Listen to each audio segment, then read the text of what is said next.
Hi friends, good afternoon. Welcome to our channel. మీతో మీ శైలు. అందరూ ఎలా ఉన్నారండి? బాగున్నారా? నేను కూడా బాగున్నాను. మీరందరూ ఎలా ఉన్నారు? కింద కామెంట్ సెక్షన్లో నాతో షేర్ చేసుకోండి. ఇంకా ఇదైతే సాటర్డే మార్నింగ్ వ్లాగ్ అనమాట. ఫ్రైడే అయితే వ్లాగ్ ఏంటి నేను షూట్ చేయలేదండి. ఎందుకంటే మా వారు లేరు కదా, కొంచెం బోర్ అనిపించింది. నాకు అసలు ఏం చేయాలనిపించలేదు. అందుకే ఇంకా వ్లాగ్ కూడా ఏం తీయలేదు, అసలు ఇంట్రెస్ట్ లేకుండా పోయిందనమాట. ఇంకా సాటర్డే అయితే మార్నింగ్ ఇంకా అలాగా వ్లాగ్ అయితే స్టార్ట్ చేశాను. అయితే ఇంకా లేవడం కూడా చాలా లేట్గా లేచానండి. 6:30 ఇలా అయిపోయిందనమాట. ఏంటో అసలు లేవాలనిపించలేదు నాకు. ఇంకా 6:30 అయిపోయింది కదా అని లేచి ఫస్ట్ అయితే ఇంకా స్నానం ఏం చేయలేదు. ఫస్ట్ అయితే ఈరోజు ఇంకా టీ పెట్టుకోలేదు. ఇంకా బ్లాక్ కాఫీ అయితే పెట్టుకున్నాననమాట. మా వారు ఉంటే మాత్రం టీ కంపల్సరీ పెట్టుకుంటాను. అంటే అతనికి పెడతాను కదా, ఇంకా అలానే నేను కూడా పెట్టి తాగేస్తాననమాట. మా వారు లేకపోతే మాత్రం ఇలా గ్రీన్ టీ గానీ, బ్లాక్ కాఫీ గానీ, లేదంటే బ్లాక్ టీ గానీ ఇలా పెట్టుకుంటాను. అయితే ఈరోజు మా వారు లేరు కాబట్టి ఇంకా ఇంట్లో అయితే కాఫీ ప్యాకెట్లున్నాయి. అందుకనే బ్లాక్ కాఫీ అయితే చేసుకుంటున్నాను. అయితే ఈ బ్లాక్ కాఫీ నేనెలా చేసుకుంటున్నానో చూపిస్తాను. ఇదేంటంటే చాలా మంచిదండి. వెయిట్ లాస్‌కి ఇంకా బాగా యూజ్ అవుతుంది. అందుకే అప్పుడప్పుడు తాగుతాననమాట నేనైతే. డైలీ తాగట్లేదు గానీ, అప్పుడప్పుడు అయితే తాగుతాను. అయితే ఫస్ట్ ఏంటంటే నార్మల్‌గా అయితే ఈ బ్లాక్ కాఫీని మనం గ్లాస్‌లో వేసి చేసేయొచ్చు. నేనేంటంటే మీకు చూపించడం కోసం మిక్సీ జార్‌లో వేశాను. కానీ అస్సలు అనవసరంగా వేశాననిపించిందండి. అయితే ఏమైందంటే ఫస్ట్ మిక్సీ జార్‌లో ఒక కాఫీ ప్యాకెట్ మొత్తం అంటే ఒక రూ. 2 ఉంటది కదా, ఇంకా ఆ ప్యాకెట్ మొత్తం కూడా వేసేసాను. ఇందులోనే ఒక టీ స్పూన్ వరకు నెయ్యి అయితే వేసుకున్నానండి. అంటే మనం ఇంట్లో చేసుకుంటాం కదా, ఆ నెయ్యి అయితే వేసుకున్నాననమాట. ఇంకా ఇందులోనే ఇంక కొద్దిగా గోరువెచ్చని వాటర్ వేసేసి ఇంకా దాన్నేంటంటే మిక్సీ జార్‌లో వేసాను కదా, కొంచెం గ్రైండ్ చేశాననమాట. అయితే గ్రైండ్ చేసేటప్పుడు ఏంటంటే కొంచెం బయటకొచ్చేసింది. ఇంకా అలానే గ్రైండ్ చేసేసాను.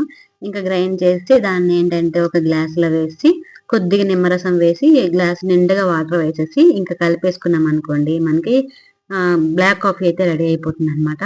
నార్మల్‌గా చెప్పాలంటే ఇది బుల్లెట్ కాఫీ అనమాట. మనకేంటంటే నెయ్యి వేసాం కాబట్టి ఇది బుల్లెట్ కాఫీ. బ్లాక్ కాఫీ అంటే ఏంటంటే మనం నెయ్యి వేసుకోకపోతే బ్లాక్ కాఫీ అవుతుందనమాట. ఇక నేనైతే మాత్రం మా వారు లేని ప్రతిసారి ఇలానే మార్నింగ్ ఒకసారి, ఈవినింగ్ ఒకసారి ఇలానే చేసుకొని తాగుతాననమాట. నార్మల్‌గా నేను నెయ్యి వేసుకోను. ఈసారి ఏంటంటే ఇంట్లో నెయ్యి చేశాను కదా అని చెప్పి ఒక టీ స్పూన్ నెయ్యయితే వేసుకున్నాను. బానే ఉందండి నెయ్యి వేసినా కూడాను. అంటే నార్మల్ బ్లాక్ కాఫీకి, ఇంకా బుల్లెట్ కాఫీకి అంత తేడా ఏమి అనిపించలేదు. నెయ్యి స్మెల్ అస్సలు రాలేదు. బావుంది. అంటే మనం నిమ్మరసం వేయడం వల్ల ఏంటంటే చాలా బావుందనమాట. ఇంక ఇక్కడైతే నేను బ్లాక్ కాఫీ అయితే తాగేసాను. ఇంకా తాగిన తర్వాత ఏంటంటే పిల్లలు ఇంకా లేవలేదండి. ఇంకా పడుకునే ఉన్నారు. ఇంకా సరేలే వాళ్ళు లేచిన టైంలోనే ఇంక నేను టిఫిన్ చేసేద్దామని చెప్పేసి ఇంక ఇక్కడైతే మా చిన్నోడు ఒక 2 రోజుల నుంచి బోండా అడుగుతున్నాడు కదా, ఇంకా ఈరోజు ఎలాగైనా చేద్దామని చెప్పి ఇంక ఇక్కడైతే బోండా కోసం ప్రిపేర్ చేస్తున్నాను. అయితే ఫస్ట్ దీన్ని ఎలా చేశానంటే ఫస్ట్ ఒక గిన్నెలోన ఒక ముప్పావు కప్పు వరకు పెరుగైతే తీసుకున్నాననమాట. ఇదేంటంటే ప్యాకెట్ పెరిగేనండి. ఇంకా పెరుగులో కొద్దిగా అంటే ఒక టీ స్పూన్ వరకు ఉప్పు, అలాగే ఒక అర టీ స్పూన్ వరకు బేకింగ్ సోడా వేసి, ఇందులోనే ఒక టీ స్పూన్ వరకు ఆయిల్ వేసి మొత్తం బాగా కలిపేసుకున్నాను. ఇదేంటంటే కలిపేటప్పుడు కొంచెం బబుల్స్ లాగా వస్తాయి. అంతవరకు కలుపుకోవాలనమాట. ఇక మొత్తం కలిపేసుకున్న తర్వాత ఇందులో ఒక కప్పు వరకు మైదా పిండి అయితే వేసుకోవాలి. అంటే ముప్పావు కప్పు వరకు పెరుగుకి ఒక కప్పు వరకు మైదా పిండి వేసి ఇందులో కొద్దిగా అంటే ఒక పావు కప్పు కన్నా తక్కువే పడుతుంది వాటరు. కొంచెం గోరువెచ్చని వాటర్ వేసేసి మొత్తం పిండిని ఏంటంటే బాగా కలపాలండి. మినిమం ఒక 10 నిమిషాల పాటు బాగా కలిపితే మనకేంటంటే బోండాలు చాలా మెత్తగా సాఫ్ట్‌గా వస్తాయన్నమాట. బాగా వస్తాయి. అంటే బయట క్రిస్పీగా లోపల సాఫ్ట్‌గా వస్తాయన్నమాట. ఇంకా దాన్ని మొత్తం బాగా బీట్ చేసుకున్నాను. ఇంకా బాగా కలిపేసి ఇంకా మూత పెట్టేసి ఒక అరగంట పాటు దీన్ని పక్కన పెట్టుకోవాలి. ఒకవేళ టైం లేదు అనంటే ఒక పావుగంట అయినా దాన్ని మాత్రం పక్కన పెట్టుకోవాలి. అయితే దీంట్లో మనం కావాలంటే పుల్లటి పెరుగైనా వాడొచ్చు. నా దగ్గర పుల్లటి పెరుగు లేదని చెప్పి ప్యాకెట్ పెరుగు మాత్రమే వేసుకున్నాను. ఇంకా మొత్తం కలిపేసి ఇంకా దాన్నయితే పక్కన పెట్టేసి ఇంకా మరో పక్క ఏంటంటే బోండాల కోసం చట్నీ అయితే వేయించుకున్నాననమాట. పల్లీ చట్నీ చేశాను. ఇంకా మరో పక్క ఏంటంటే ఆయిల్ ఏంటంటే వేడి చేసుకుంటున్నానండి. ముందు రోజు ఫ్రెంచ్ ఫ్రైస్ చేశాను కదా, దాంట్లో డస్ట్ ఉంది. ఇంక దానికోసం ఏం చేశానంటే కార్న్ ఫ్లోర్ కొద్దిగా వాటర్ వేసేసి ఈ ఆయిల్‌లో వేసేసాననమాట. ఇలా వేస్తే ఏంటంటే డస్ట్ మొత్తం వచ్చేసి ఆయిల్ అనేది మనకి నార్మల్ అంటే ఫ్రెష్ ఆయిల్ లాగా అనిపిస్తది. ఇంకా అందుకే అలా చేసేసి ఇంకా దాని డస్ట్ మొత్తం కూడా తీసేసాను. ఇంకా ఆయిల్ కాస్త బాగా వేడెక్కిన తర్వాత మనం బోండాలను అయితే వేసుకోవాలి. మీకు నార్మల్గా బోండాలు ఎలా వేసుకోవాలో తెలుసు కదండి, చాలా వీడియోలు చూసే ఉంటారు. అయితే మనం బోండాలు వేసేటప్పుడు చేయిని కొంచెం తడుపుకుంటూ మనం బోండాలు వేసుకున్నాం అనుకోండి, బోండా పిండి అనేది మనకి చేతి నుంచి ఈజీగా జారుతుంది అనమాట. జారి మనకి ఆయిల్లో పడి ఇంకా నీట్గా అంటే రౌండ్గా వస్తుంది అనమాట. ఇంకా అలా అయితే బోండాలన్నీ కూడా వేసుకోవాలి. ఒకవేళ మీకు అలా బోండాలు రాలేదు అంటే కొద్దిగా చేతితో పిండి లాగా వేసుకుంటే సరిపోతుంది. అంటే మనం బూర్లు ఎలా వేసుకుంటామో అలా కొద్దిగా చేతిని తడుపుకుంటూ పిండిని అయితే వేసుకోవాలి. అయితే నేను ఇక్కడ చేస్తుంటే ఏంటంటే మా చిన్నోడు కూడా నేను కూడా చేస్తానమ్మా అని అల్లరైతే చేస్తున్నాడండి. బాగుందా?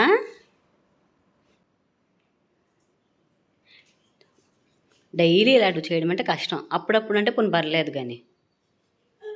వేడిగుంది, స్లోగా తిను, పర్వాలేదు. అవి ఎక్కడికి వెళ్ళిపోవులే. సర్లే తినేలే.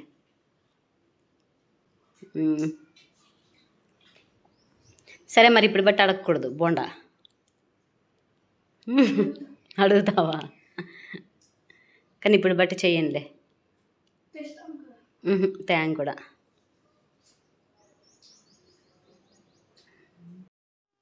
హాయ్ అండి. ఇంకా టిఫిన్స్ అయితే కంప్లీట్ అయిపోయింది. ఇంకా నేనైతే ఫ్రెష్ అప్ అయితే వచ్చేసాను. ఇల్లు మొత్తం కూడా క్లీన్ చేస్తాను. అయితే ఈరోజు బోండా చేశాను కదా, పిల్లలు అయితే చాలా చాలా హ్యాపీ అనమాట. సరేలే ఇంక వాళ్ళకి నచ్చింది అయితే ఈరోజు కంప్లీట్ చేసేసాను అనమాట. ఇంకా ఇప్పుడైతే ఇంకా వంట స్టార్ట్ చేయాలి. అయితే మా వారు కూడా లేరు కదా, ఇంకా ఏం వండాలి ఏంటి అనేది ఆలోచించుకుంటుంటే మా పిల్లలు అయితే ఇంకా ఏం వద్దు పులిహోర చేసి అమ్మా అని చెప్పారు. ఇంకా దానికోసమే ఫస్ట్ అయితే ఇంకా అన్నం అయితే పెట్టాను అనమాట. ఇంకా చింతపండు కూడా ఒక పక్క అయితే నానబెట్టేసాను. ఇప్పుడైతే పులిహోర అయితే చేస్తాను. ఇంకా తర్వాత ఏంటంటే ఈరోజు క్లీనింగ్ సెక్షన్ కూడా ఉందండి. ఈరోజు ఫ్రిడ్జ్ అయితే క్లీన్ చేయాలన్నమాట. నెల రోజులు అయిపోయింది ఫ్రిడ్జ్ కూడా క్లీన్ చేయలేదు. ఇంకా అది కూడా ప్రెజెంట్ అయితే క్లీన్ చేసుకోవాలి. ఫస్ట్ అయితే పిల్లల కోసం పులిహోర అయితే చేసేస్తాను. ఇంకా తినిన తర్వాత ఇంకా ఫ్రిడ్జ్ అయితే క్లీన్ చేసుకుంటాను. ఇంకేంటంటే పిల్లలు కూడా ఇంట్లోనే ఉన్నారండి. బాగా ఎండగా ఉంది కదా, పిల్లలకి ఏంటంటే ఇంకా బయటకి అయితే పంపించట్లేదు. అప్పుడప్పుడు వాళ్ళ ఫ్రెండ్సే వచ్చి వెళ్ళిపోతుంటారు. ఇంకా ఈవినింగ్ అంటే లంచ్ అయిపోయిన తర్వాత 3కి ఇలా బయటకైతే పంపిస్తాను. ప్రెజెంట్ అయితే ఇంకా పంపించట్లేదు. వాళ్ళైతే టీవీ చూసుకుంటున్నారు. ఇంకా నా పని అయితే నేను ఇంకా స్టార్ట్ చేయాలన్నమాట. ఫస్ట్ అయితే పులిహోర చేస్తా. తర్వాత ఏంటంటే ఇంకా ఫ్రిడ్జ్ అంతా కూడా క్లీన్ చేస్తాను. ఇదిగో మా చిన్నాడు కూడా వచ్చేసాడు. ఇంకా ఇంట్లోనే ఇలా ఉంటున్నాడు అనమాట. పాపం బయటికి ఇంక వెళ్ళట్లేదు ఎండ ఎక్కువ ఉందని చెప్పేసి. ఇంకా నేనైతే ఇంక స్నానం చేసి తర్వాత టిఫిన్ చేశాను. అయితే ఇంకా టిఫిన్ చేసిన తర్వాత మధ్యాహ్నంకి వంట ఏం చేద్దామని ఆలోచిస్తుంటే మా పెద్దోడు వచ్చి ఎందుకమ్మా ఇంకా పులిహోర చేసి ఇంకా కర్రీ ఏం వద్దు పులిహోరతో తినేద్దాం అని అన్నాడు. ఇంకా సరే అని చెప్పేసి ఇంకా అన్నం అయితే పెట్టాను పక్కన. అయితే ఈరోజు ఇంకా ఫ్రిడ్జ్ కూడా క్లీన్ చేసుకోవాలండి. 1 మంత్ అయిపోయింది అనమాట. ఇంకా దాన్ని కూడా అయితే క్లీన్ చేయాలి ఈరోజు. ఇంకా సరేలే ఇంకా ఫ్రిడ్జ్ కూడా క్లీన్ చేయాలి కదా, వంట ఫాస్ట్ చేసేసి ఇంకా తినేసి ఇంకా దాని పని అయితే పడదామని చెప్పేసి ఇంకా ఫస్ట్ అయితే పులిహోర చేసుకుంటున్నానండి. ఇది అందరూ చేసిన లాంటి పులిహోర. అయితే మా ఇంట్లో ఎక్కువగా నిమ్మకాయ పులిహోర కన్నా చింతపండు పులిహోర అయితే తింటారండి. వాళ్ళకి ఏంటంటే చింతపండు పులిహోర అంటే చాలా ఇష్టం అనమాట. అయితే ఈ పులిహోరని నేను ఎలా చేసుకుంటానో చూపిస్తాను. ఫస్ట్ ఏంటంటే రైస్ అయితే వండేసాను. ఇంకా దాన్ని అయితే చల్లార్చుకుంటున్నానండి. ఇప్పుడు ఏంటంటే కడాయిలో కొద్దిగా ఆయిల్ వేసుకొని పల్లీలు వేసేసి పల్లీల్ని కాస్త వేయించుకుంటున్నాను అనమాట. పల్లీల్ని వేయించేసి పక్కన పెట్టుకుంటే మనకి పులిహోరలో తర్వాత లాస్ట్లో వేసుకుంటే అవి కొంచెం క్రంచీగా తగులుతూ ఉంటే చాలా బాగుంటుందండి. నాకైతే అలానే ఇష్టం అనమాట. అందుకే వాటిని వేయించేసి పక్కన పెట్టుకున్నాను. తర్వాత ఇదే ఆయిల్లో కొంచెం పోపు దినుసులు, ఎండుమిరపకాయలు, కరివేపాకు, పచ్చిమిర్చి, కొంచెం అల్లం తురుము, కొంచెం అంతా పచ్చి శనగపప్పు, అలాగే కొంచెం ఇంగువ వేసి మొత్తం వేయించుకోవాలి. ఇవి వేగిన తర్వాత ఇందులో చింతపండు రసం అయితే వేసుకోవాలి. నేను ఇక్కడ ఒక నిమ్మకాయ సైజంత చింతపండు నానబెట్టేసి చిక్కటి గుజ్జు తీసి వేసుకున్నాను. అంటే మా ముగ్గురికే కదా కొద్దిగా చేస్తున్నాను అనమాట. అందుకే నిమ్మకాయ సైజంతా చింతపండు గుజ్జును అయితే తీసేసుకున్నాము. ఇంకా తీసుకొని వాటిలోనే కొంచెం అంతా రుచికి తగినంత ఉప్పు వేసుకొని కొంచెం పసుపు వేసి మొత్తం బాగా కలిపేసి ఆయిల్ పైకి తేలేంత వరకు బాగా కలిపేసుకొని ఇంకా అది దగ్గర పడిన తర్వాత ఈ మిశ్రమాన్నంతా కూడాను మనం ముందుగా రెడీ చేసుకున్న రైస్‌లో వేసేసి, ఇంకా మొత్తం కలిపేసుకున్నామనుకోండి, మనకి పులిహోర అయితే రెడీ అయిపోద్ది. అయితే దీన్ని కొంతమంది ఏం చేస్తారంటే, దీంట్లో ఆవాలు, ఇంకా జీలకర్ర ఇవన్నీ కలిపి పొడి చేస్తారు కదా! ఇంకా ఆ పొడి కూడా వేసుకుంటారు. అయితే ఆ పొడి వేయడం వల్ల ఏంటంటే, మనకి గుడిలో చేసే ప్రసాదంలా వస్తదనమాట. చాలా బావుంటుంది. అయితే నేనిక్కడ ప్రెజెంట్ అది చేయట్లేదు. నార్మల్‌గా మనం ఎలా అంటే ప్రసాదం పులిహోర ఎలా చేసుకుంటారో అంటే దేవుడికి నేతితో పెడతారు కదా! అలానే నేనైతే నార్మల్‌గా చేసేసాననమాట. ఇంకా చేసేసి పిల్లలకిచ్చేసి ఇంక నేను కూడా తినేసాను. చాలా వచ్చిందండి ఇలా చేసినా కూడాను. నాకు సింపుల్‌గా ఇలా చేస్తేనే ఇష్టమనమాట. ప్రసాదం పులిహోర చేస్తే అంత ఎక్కువ తినలేను. కొద్దిగా తినగలమనమాట. అందుకే ఇలానే చేసేసాను. ఇంకా ఇంకో మరోపక్క ఏంటంటే, ఇంకా ఇది పులిహోర చేసేటప్పుడే మరోపక్క పాలు కూడా పెట్టాను. అయితే అది పెట్టేసి మర్చిపోయానండి అలాగా. ఇంకా తినేసి ఇంకా టీవీ అయితే చూసుకుంటున్నాం మరుగుతున్నాయి కదా అని చెప్పి తీరా చూస్తే పాలన్నీ మరిగిపోయాయండి. అర లీటర్ పాలు కాస్త లాస్ట్‌లో కొద్దిగా మిగిలాయి. మొత్తం కూడా పాలు పొంగిపోయి దగ్గరైపోయాయి. ఇంకాస్త వదిలేసి ఉంటే నిజంగా పాలన్నీ కూడా మాడిపోయాయండి. ఇంకా లక్కీగా వెళ్లి అంటే మా పిల్లలు వాళ్ళ ఫ్రెండ్స్ వచ్చారనమాట. అంటే మా చిన్నోడు వాళ్ళ ఫ్రెండ్స్ వచ్చి చూసారు. చూసినప్పటికి ఏంటంటే ఇంకా పాలన్నీ దగ్గరైపోయినాయి. ఇంకా వెంటనే వెళ్లి ఆపేసాను. ఇంకా పాలన్నీ పాడైపోయినాయండి. చాలా బాధ అనిపించింది. ఇంకా సర్లే మరి ఇంక అప్పుడప్పుడు ఇలానే జరుగుతుంది కదా అని చెప్పి ఇంకా వాటినైతే పక్కన పెట్టేశాను. ఇంకా అవన్నీ అయిపోయిన తర్వాత కాసేపు రెస్ట్ తీసుకున్నానండి. ఎందుకంటే ఫ్రిడ్జ్ క్లీన్ చేయాలి కదా! చేశామంటే ఒక 1 అవర్ పాటు అలా చేయాలి కదా అని చెప్పి ఒక అరగంట పాటు రెస్ట్ తీసుకున్నాను. ఇంకా తర్వాత ఇంకా ఫ్రిడ్జ్ అయితే ఇంకా క్లీన్ చేయడం స్టార్ట్ చేశాననమాట. అయితే ఫస్ట్ ఏంటంటే ఫ్రిడ్జ్‌లో ఉన్నవన్నీ కూడా తీసేసి బయట పెట్టేస్తున్నాను. మా ఇంట్లో ఎక్కువగా వాటర్ బాటిల్స్ ఫ్రిడ్జ్‌లో పెడతామండి. ఎండాకాలం కదా! కూలింగ్ వాటర్ ఎక్కువ తాగుతామనమాట. నేను, మా పిల్లలు మాత్రం ఎక్కువ కూలింగ్ వాటర్ తాగుతాము. మా వారు మాత్రం ఎక్కువ నార్మల్ వాటర్ తాగుతారు. అతను కూలింగ్ వాటర్ అస్సలు తాగరండి. ఏంటంటే అతను కూలింగ్ వాటర్ తాగారనుకోండి జలుబు చేసేస్తది వెంటనే దగ్గు పట్టేస్తది. అందుకే అతనైతే కూలింగ్ వాటర్ తాగరు. నేను, పిల్లలు మాత్రం ఎక్కువగా కూలింగ్ వాటర్ గాని, డ్రింకులు గాని ఇది బాగా అలవాటయిపోయింది. ఎండాకాలం వస్తే చాలు వీటినైతే స్టోర్ చేసుకుంటామనమాట. అదైతే ఫస్ట్ అలవాటు తగ్గించాలి. ట్రై చేస్తున్నాం కానీ అది అవ్వట్లేదు. ఇంకిక్కడైతే మీకు లాస్ట్ వీడియోలో చెప్పాను కదా! కొన్ని రకాల జ్యూసెస్ కూడా తెచ్చి పెట్టుకుంటామని చెప్పి. ఇంకా వాటిని కూడా ఏంటంటే అన్నిటిని బయట పెట్టేస్తున్నాను. ఇంకా అన్నిటిని కూడా బయట పెట్టేసిన తర్వాత ఇక్కడ ఒక ఫ్లవర్ చూపించాను చూసారా అండి? అదేంటంటే మా వారు నాకు ఫిబ్రవరి 14థ్ వచ్చింది కదా! Valentine's day. ఇంకా ఆ రోజుటికైతే గిఫ్ట్‌గా ఇచ్చారనమాట. మా వారేంటంటే ఇలాంటివి ఇస్తూ ఉంటారు అప్పుడప్పుడు కూడాను. అతనికి ఫ్లవర్స్ అన్నా, ఫోటోస్ అన్నా చాలా పిచ్చండి. నాకెప్పుడు అంటే ఏదైనా సర్ప్రైజ్ చేయాలన్నా ఇలా ఫ్లవర్స్ ఇస్తారు. లేదంటే ఫోటోస్ ఇస్తారనమాట. అప్పుడు కూడాను ఒక ఫ్లవర్ తెచ్చిచ్చారు. ఇంకా దాన్నే నేను ఫ్రిడ్జ్‌లో పెట్టేసి ఇంకా అలా ఉంచేస్తాను. ఎన్ని రోజులుంటే అన్ని రోజులు అలా ఫ్రిడ్జ్‌లోనే ఉంటదండి. దాన్ని ఇంకా అది మొత్తం పాడైపోతే పడేస్తాననమాట. అంతవరకు ఫ్రిడ్జ్‌లోనే పెట్టుకుంటాను. ఇక్కడైతే మొత్తం అన్నీ బయట పెట్టేసాను. ఇంకా బయట పెట్టిన తర్వాత ఫస్ట్ అయితే ఒక లిక్విడ్ అయితే వేసుకుంటానండి. అంటే క్లీన్ చేయడం కోసం ఒక లిక్విడ్ అయితే వేసుకుంటాను. ఆ లిక్విడ్ నేను ఎలా చేసుకున్నానంటే ఫస్ట్ ఒక బాటిల్‌లోన కొద్దిగా వాటర్ వేసేసి ఇందులో విమ్ లిక్విడ్ కానీ లేదంటే హ్యాండ్ వాష్ లిక్విడ్ కానీ కొద్దిగా వేసేసుకొని ఇందులోనే కొద్దిగా వెనిగర్ వేసుకున్నాను. అలాగే కొద్దిగా బేకింగ్ సోడా వేసుకొని మొత్తం కలిపేసి మనమైతే లిక్విడ్ అయితే వేసుకోవాలనమాట. ఒకవేళ మీ దగ్గర వెనిగర్ లేకపోతే నిమ్మరసం కూడా వేసుకోవచ్చు. మొత్తం కలిపేసి లిక్విడ్ అంతా ఒకసారి స్ప్రే చేసేసుకోవాలి. ఇంకా స్ప్రే చేసిన తర్వాత తడి క్లాత్‌తో అయితే మొత్తం కూడా తుడిచేసుకోవాలండి. అయితే నేనిక్కడ ఫ్రిడ్జ్ క్లీన్ చేసుకున్నా గానీ, లేదంటే స్టవ్ క్లీన్ చేసుకున్నా, అంటే లేదంటే అద్దాలు ఇలాంటి గ్లాసెస్ ఐటెమ్స్ ఏం క్లీన్ చేసుకున్నా కూడాను నేనైతే కాటన్ క్లాత్ మాత్రమే యూజ్ చేస్తాననమాట. కాటన్ క్లాత్ అయితే ఏంటంటే గీతలు పడవు, నీట్‌గా వస్తాయన్నమాట. అందుకనే కాటన్ క్లాత్‌ని మాత్రమే వాడతాను.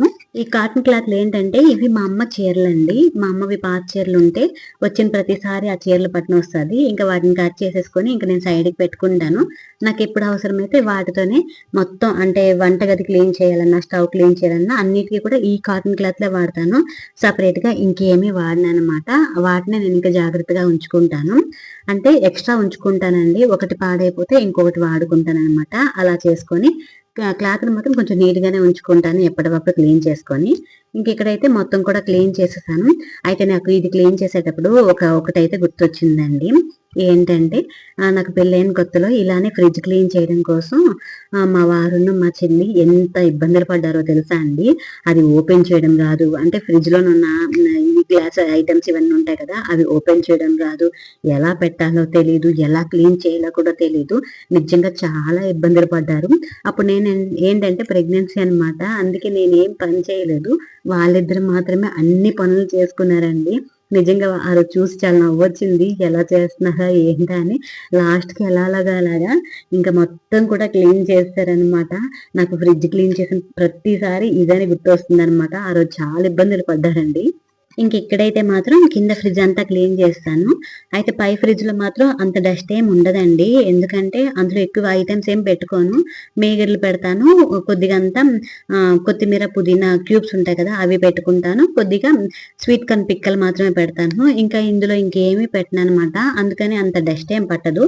కింద వాటిలో కూడా ఎక్కువ డస్ట్ పట్టదండి. మంత్లీ ఒకసారి క్లీన్ చేస్తాను కాబట్టి. కొద్దిగా కాబట్టి నార్మల్‌గా క్లీన్ చేస్తాను. అలాగే సైడ్‌లు కూడా, అంటే ఫ్రిడ్జ్ సైడ్‌లు కూడా మొత్తం కూడా క్లీన్ చేసేసాను. ఇంకా క్లీన్ చేసిన తర్వాత ఇంకా అందులో ఉన్న గ్లాస్ ఐటమ్స్ అన్నీ కూడా తుడిచేసుకుంటున్నానండి.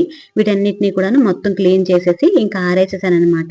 ఇలా ఆరేసేసి తడి క్లాత్‌తో తుడిచేసామనుకోండి, దాని మీద ఏంటంటే మనకి వాటర్ డ్రాప్స్ ఏమీ ఉండకుండా కొంచెం నీట్‌గా అనిపిస్తాయనమాట. అందుకే మొత్తం కూడా క్లీన్ చేసేసాను. అయితే ఇక్కడ అదే చూపిస్తున్నానండి. చూసారా ఎంత అద్దంలా మెరిసిపోతున్నాయో, చాలా బాగున్నాయి కదా. అయితే నేను ఏదైనా పని చేశాననుకోండి, అది నీట్‌గా చేస్తే దాన్ని ఒక 100 సార్లు చూసుకుంటానండి. ఎంత బావుందో అని మురిసిపోతూ ఉంటాననమాట. నాకేంటో అది పిచ్చనమాట. ఎంత బావుందా అనిపిస్తది. ఇంకా అలానే ఫ్రిడ్జ్ అంతా కూడా క్లీన్ చేస్తాను కదా, ఒక 100 సార్లు చూసుకున్నాననమాట. ఎంత నీట్‌గుందో అని చెప్పి. ఇంకా ఫ్రిడ్జ్ అయితే ఇలా క్లీన్ చేసేసానండి. ఇంకా మీరెలా ఫ్రిడ్జ్ క్లీన్ చేసుకుంటారో కింద కామెంట్ చేయండి. ఇక్కడికైతే వ్లాగ్ ఎండ్ చేస్తున్నాను. మళ్ళీ రేపటి వ్లాగ్‌తో మళ్ళీ కలుస్తా. అంతవరకు బాయ్.